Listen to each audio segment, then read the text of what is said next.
ಹೇ ಪಾರ್ಥ, 2025 ಮುಗಿದಿದೆ.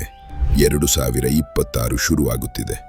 ಹೊಸ ಪ್ರಯತ್ನ, ಹೊಸ ಉತ್ಸಾಹ, ಹೊಸ ಗುರಿ ಹಾಗೂ ಹೊಸ ಅಧ್ಯಾಯ. ಕಳೆದ ವರ್ಷ ನೀವು ಪ್ರಯತ್ನ ಮಾಡಿದ್ದೀರಾ. ಆದರೂ ಒಂದು ಪ್ರಶ್ನೆ ಒಳಗಿಂದ ಕಾಡುತ್ತಿರುತ್ತದೆ. ನಾನು ಕಳೆದ ವರ್ಷ ಪ್ರಯತ್ನ ಮಾಡಿದರೂ ಜೀವನ ಯಾಕೆ ಅದೇ ಜಾಗದಲ್ಲಿದೆ? ಇದು ಸೋಮಾರಿತನವಲ್ಲ, ಇದು ಆಲಸ್ಯವಲ್ಲ, ಇದು ಬಹಳ ಜನರಿಗೆ ಹೊಸ ವರ್ಷದ ಶುರುವಾಗುವಾಗ ಬರುವ ಮೌನದ ಆಯಾಸ. ನಮಗೆ ಒಂದು ಮಾತು ಕಲಿಸಿದ್ದಾರೆ: ಹೆಚ್ಚು ಪ್ರಯತ್ನ ಮಾಡಿದ್ರೆ ಯಶಸ್ಸು ಬರುತ್ತೆ. ಪ್ರಯತ್ನದ ಫಲ ಬಂದಿಲ್ಲ ಅಂದ್ರೆ ನಾವು ನಮ್ಮನ್ನೇ ತಪ್ಪು ಹಿಡಿದುಕೊಳ್ಳುತ್ತೇವೆ.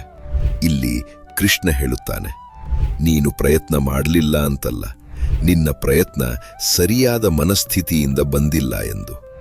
ಮನಸ್ಸು ಗೊಂದಲದಲ್ಲಿದ್ದಾಗ ಎಷ್ಟು ಕೆಲಸ ಮಾಡಿದರೂ ಶಕ್ತಿ ಚದುರುತ್ತದೆ. ಹಾಗಾಗಿ 2026 ಬದಲಾವಣೆ ಆಗಬೇಕಾದ್ರೆ ಮೊದಲು ನಾವು ಹೇಗೆ ಕೆಲಸ ಮಾಡ್ತೀವಿ ಅನ್ನೋದನ್ನು ಬದಲಿಸಬೇಕು.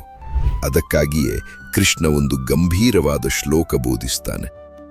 ಕೃಷ್ಣನು ಮಹಾಭಾರತದಲ್ಲಿ ಯುದ್ಧದ ಮಧ್ಯೆ ಅರ್ಜುನನಿಗೆ ಬೋಧಿಸುತ್ತಾನೆ.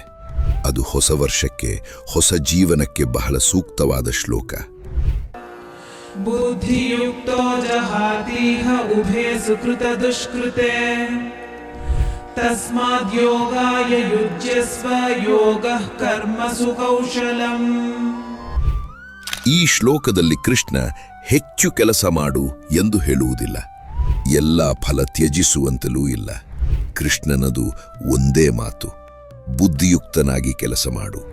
ಭಾವನೆಗಳಿಂದ ಅಲ್ಲ, ಭಯದಿಂದ ಅಲ್ಲ, ಒತ್ತಡದಿಂದ ಅಲ್ಲ, ಸ್ಪಷ್ಟವಾದ ಮನಸ್ಸಿನಿಂದ, ಶುದ್ಧವಾದ ಮನಸ್ಸಿನಿಂದ.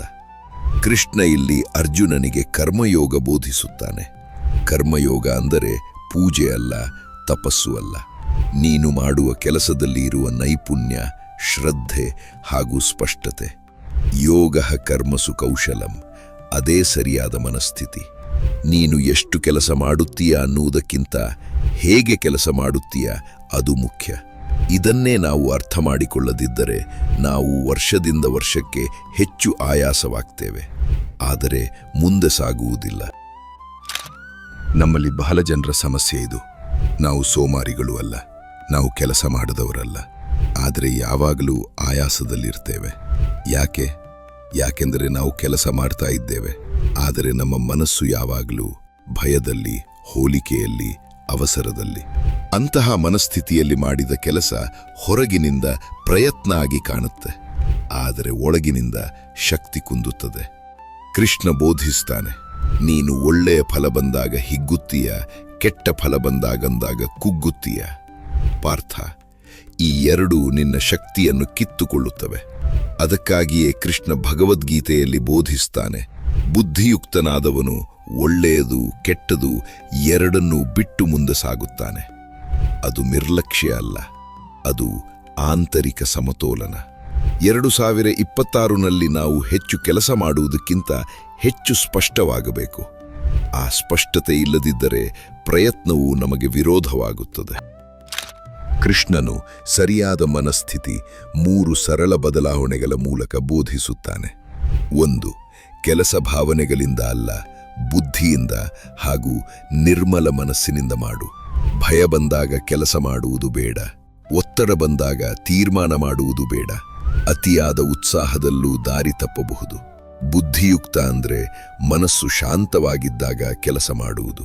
ಪಾರ್ಥ, ಶಾಂತ ಮನಸ್ಸಿನಲ್ಲಿ ತೆಗೆದುಕೊಂಡ ತೀರ್ಮಾನಗಳು ನಿನ್ನನ್ನು ಜೀವನದಲ್ಲಿ ಮುಂದೆ ಕರೆದೊಯ್ಯುತ್ತವೆ. 2. ಫಲದ ಹಿಂದೆ ಓಡಬೇಡ. ನಾವು ಯಾವಾಗಲೂ ಫಲ ನೋಡುತ್ತೇವೆ, ಹಣ, ಮೆಚ್ಚುಗೆ, ಪ್ರಶಂಸೆ. ಆದರೆ ಕೃಷ್ಣನ ಮಾತು ಸರಳ. ಯೋಗ ಅಂದ್ರೆ ಕೆಲಸದಲ್ಲಿ ಇರುವ ಕೌಶಲ್ಯ. ನೀನು ಮಾಡುವ ಕೆಲಸವನ್ನು ಚೆನ್ನಾಗಿ ಮಾಡು. ಅದು ನಿಧಾನವಾಗಿರಬಹುದು, ಆದರೆ ಸರಿಯಾಗಿರಬೇಕು. 3.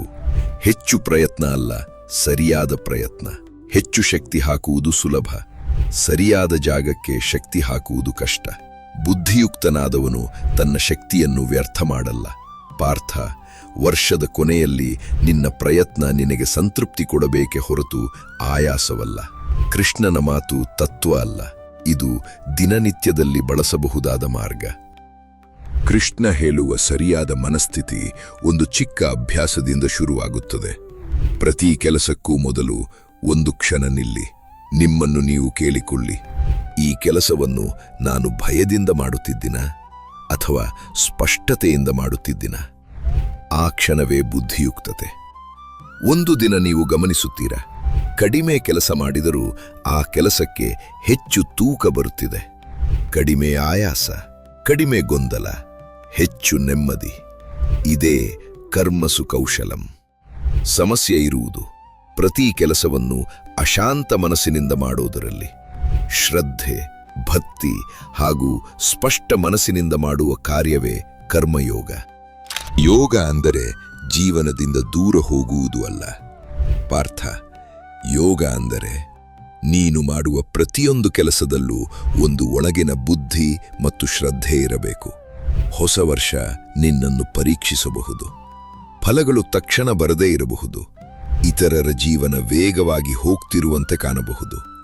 ಆದರೆ ಕೃಷ್ಣ ಬೋಧಿಸುವುದು, ನೀನು ಶಾಂತವಾಗಿ ಸ್ಪಷ್ಟವಾಗಿ ಕೆಲಸ ಮಾಡಿದರೆ ನಿನ್ನ ಶಕ್ತಿ ನಿನ್ನ ಜೊತೆಯಲ್ಲೇ ಉಳಿಯುತ್ತದೆ. ಹಾಗಾಗಿ ಈ ವರ್ಷ ಒಂದು ಮಾತು ಮಾತ್ರ ನೆನಪಿಟ್ಟುಕೊಳ್ಳಿ: ಹೆಚ್ಚು ಕೆಲಸ ಮಾಡಬೇಡಿ, ಸರಿಯಾಗಿ ಕೆಲಸ ಮಾಡಿ. ಹೆಚ್ಚು ಓಡಬೇಡಿ, ಸರಿಯಾದ ದಿಕ್ಕಿನಲ್ಲಿ ನಡೆಯಿರಿ. ಕರ್ಮ ಯಾವಾಗ ಫಲದಾಸೆಯಿಂದ ಮುಕ್ತವಾಗುತ್ತದೋ, ಯಾವಾಗ ಅದು ನಿನ್ನ ಸ್ನೇಹಿತನಾಗುತ್ತದೋ, ಯಾವಾಗ ಆಸೆ ಕಡಿಮೆ ಆಗುತ್ತದೋ, ಯಾವಾಗ ಸಮತ್ವದಲ್ಲಿ ನಿಲ್ಲುತ್ತದೋ ಮತ್ತು ಕೊನೆಗೆ ಕೃಷ್ಣನಲ್ಲಿ ಶರಣಾಗುತ್ತದೋ, ನಿನ್ನ ಬದುಕಿನ ದಾರಿ ಬೆಳಗುತ್ತದೆ. ನೆನಪಿರಲಿ ಪಾರ್ಥ, ಶ್ರೀಕೃಷ್ಣನು ಸದಾ ನಿನ್ನೊಂದಿಗಿದ್ದಾನೆ. ಹರೇ ಕೃಷ್ಣ.